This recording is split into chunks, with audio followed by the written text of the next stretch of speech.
Boa tarde, alunos, tudo bom?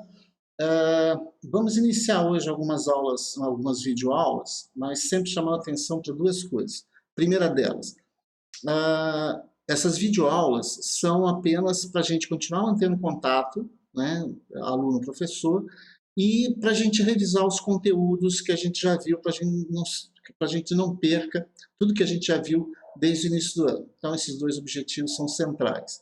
Eu sei que todo mundo não é todo mundo tem acesso à internet, então as atividades propostas, todas as tarefas que foram feitas, depois também serão repassadas para aqueles alunos que não têm acesso à internet. Então, fiquem tranquilos quanto a isso. Por enquanto, isso aqui tem mais objetivos da gente estar em contato, da gente manter contato, tá? Então a gente vai começar falando sobre mineral, né, voltando àquele conteúdo inicial lá do conceito de mineral. Então a gente vai lembrar que o mineral e o cristal, eles são a mesma coisa, né? Vocês lembram que eu falei que nem todo mineral, todo cristal é um mineral, mas nem todo mineral é um cristal. Eu gosto de estabelecer isso porque o objetivo é a gente lembrar que o cristal é aquele que tem as formas externas bem definidas, né, com faces e planos paralelos.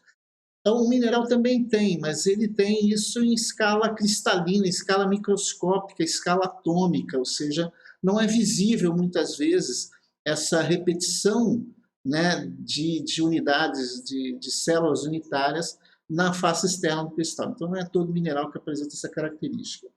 A gente tem que lembrar que o conceito de mineral, ele parte da definição de que um mineral ele pode ser um elemento químico, né? Ou ele pode ser considerado como um composto químico, né? A diferença entre os dois é que o elemento químico ele é formado apenas por um átomo. É um único átomo que vai formar esse elemento, né? E a gente, das aulas de física, a gente lembra que os átomos podem estar no seu estado fundamental, né? Quando ele aparece ali na tabela periódica, ele está no estado fundamental, ou seja, número atômico, número de massa, né? Então está bem definido ali. Ele está, vamos dizer, ele está estável, né? Quando você tem um átomo instável, ele passa a ser excitado. Então, o átomo excitado é aquele em que você tem essa característica dele, né, dele apresentar número de elétrons, a capacidade de doar ou de receber elétrons. E aí a gente vai ter, né, o que a gente chama de ionizado, né? O composto químico, por sua vez, né, ele é formado geralmente de íons, né? Esses íons, né, você tem os cátions, que são aqueles que têm, né, a capacidade de, de perder elétrons, né, e os ânions de ganhar elétrons. Isso vai formar o que a gente chama de compostos. Esses compostos, eles estão unidos, a gente poderia dizer o seguinte: o elemento é formado de apenas um átomo, enquanto que um composto é formado de mais de um átomo. O composto, esses átomos, eles estão ligados, né, através das chamadas ligações químicas. Né? Essas ligações químicas, né, mais comuns, você tem a ligação do tipo iônica, onde você tem a transferência de elétrons, você tem ligações do tipo covalente,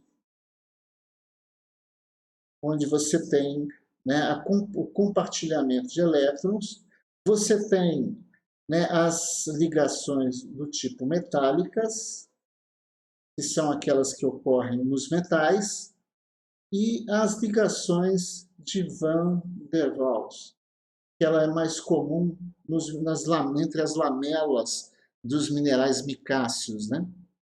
Essas ligações químicas vão formar um grupo de minerais que eles são classificados quimicamente, ou seja, em função dos compostos químicos, dos elementos químicos que estão associados.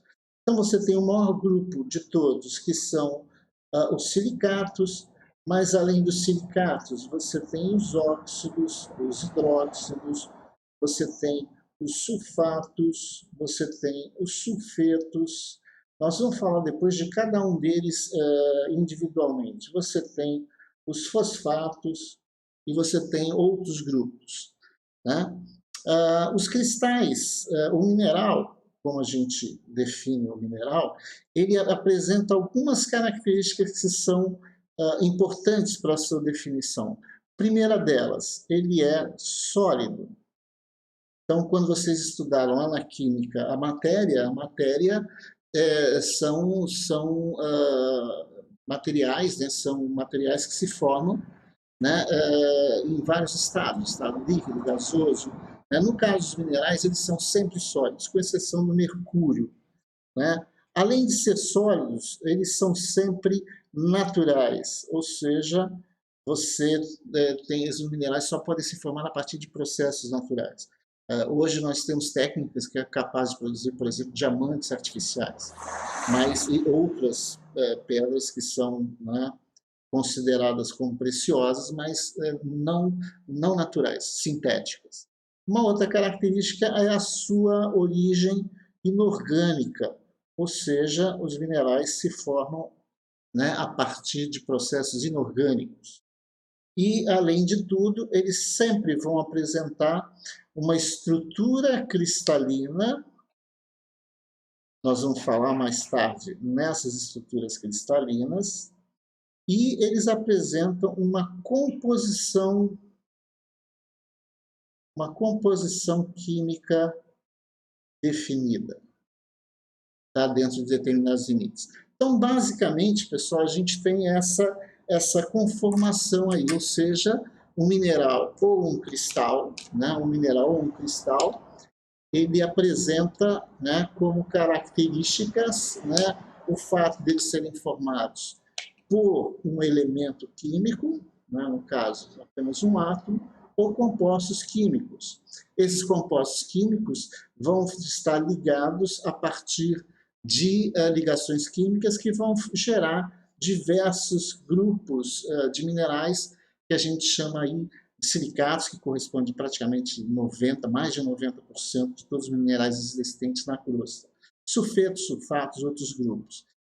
O mineral ainda apresenta como característica o fato de ser sólido, de ser natural, de ser inorgânico, apresentar uma estrutura cristalina definida e uma composição química. Tá? Então, basicamente, essa é as características principais dos minerais. Tá? Na próxima aula, a gente continua falando ainda sobre minerais. Beleza? Até mais. Fiquem em casa.